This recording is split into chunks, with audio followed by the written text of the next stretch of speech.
Hey guys, it's Captain Killzone here, your Battlefield 1 Cavalry class. So this is actually my first time streaming live on YouTube Gaming. I've been trying to figure it out over the last few days on Twitch, and people have been asking me for some like gameplay videos, and I just barely got myself a little streaming box to be able to kind of play around. I think I kind of use Twitch just to kind of play around and mess it up a few times, and hopefully I've got some settings now that correctly get me at least a little bit of good video resolution. One of the things I'm realizing is I'm not using a great computer to kind of do this, so right for now the resolution's going to be really kind of not great, but hopefully my audio's there, and give me some time, I'll be able to get a lot more like better quality for you. But for now, I just wanted to at least kind of see how this YouTube gaming channel works out. Got a lot of great people who have given me some tips and pointers and comments and notes and all this great stuff on my Cavalry tips videos on my YouTube channel already.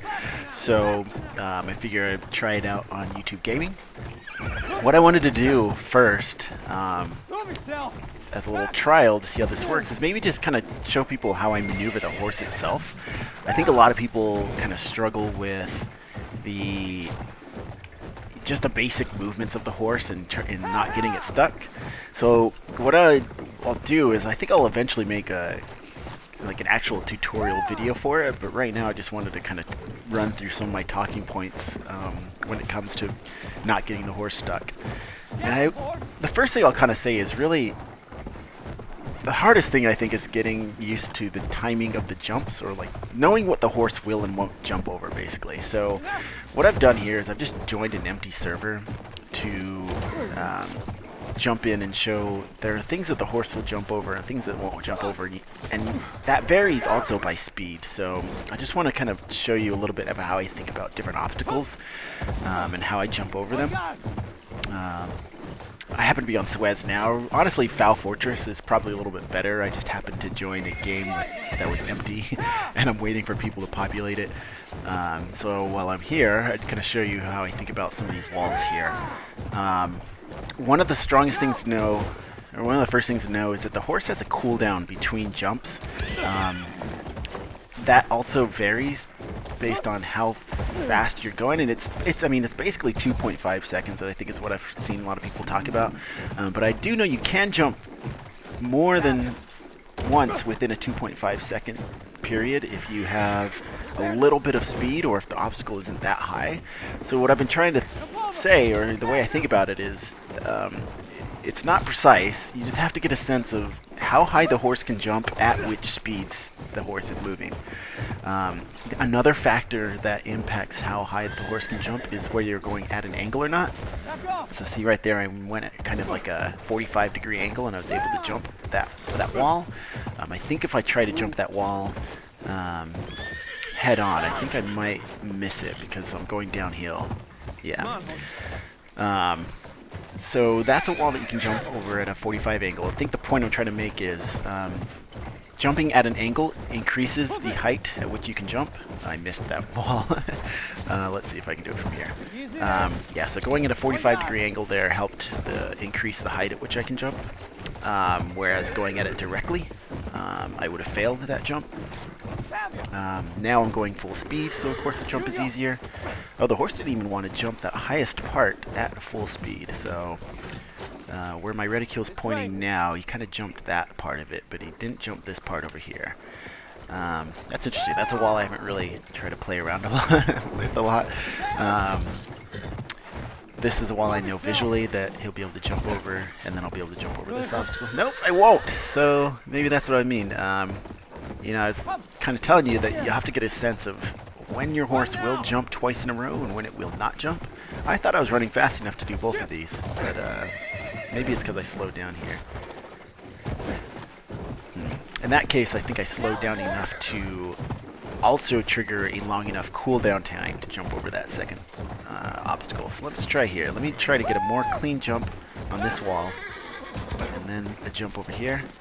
He got it. Again, I think my horse slowed down a bit. But anyway, the point is, get a sense for a combination of factors, right? So one is how fast you're moving. One is what angle you're moving at. A third is whether you're moving uphill or downhill. So it might impact the horse a little less over the last couple months, but for a lot of the time when I was playing Cavalry, the angle at which you approached an obstacle, whether uphill or downhill, really impacted the amount of jump you could do. So for a long time, it was really, really hard to jump over anything while going downhill, even if it was a tiny amount of downhill. So this obstacle, for example, would be a little bit harder than running at this obstacle that is more level or going slightly uphill. I don't know if it impacts so much anymore, but just know that it could potentially be a factor, or if you're finding yourself struggling with a potential jump, realize that even if it's slightly downhill, that could impact what you're going to jump over or not. I'll also kind of run over here to the fence area, because I think one of the kind of weird things that happens with the horse is how it does or does not run over fences.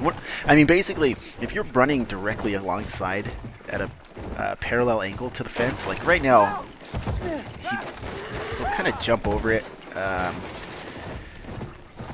if I go kind of at an angle, but there you can get yourself in a situation when you're running directly parallel to the fence and the horse will never jump over it. It almost feels like a wall that you're running alongside. So just be careful of that. I think the other thing I wanted to note about fences is a lot of times if I'm not going fast enough, I know that the horse will break through at a cost of speed. At least, in other words, I'll slow down. So right now I'll try to get just fast enough to crash through the fence, but not jump it. And I don't know if I'll be able to get it right away, to be honest. It usually happens after I make a jump, and then the horse isn't fast enough to jump over a second fence obstacle. But I know mentally that I'm gonna crash into it and kick the fence down.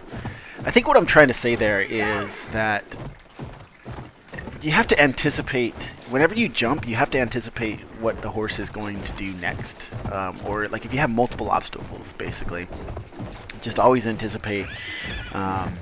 So here I'm going to jump one fence. I'm going to crash through this one. Nope, I'm not. So that would get me killed in a game situation. But you see what I was trying to do there, right? I was trying to anticipate, after I jump over this fence, what's the horse going to do with the next obstacle? In that case, it's fairly certain that I was going to slow down. And what I was trying to say earlier, I think, is that sometimes if you jump and then go at a different angle, maybe you can crash through fences instead of thinking that you're going to jump over them. Let's see.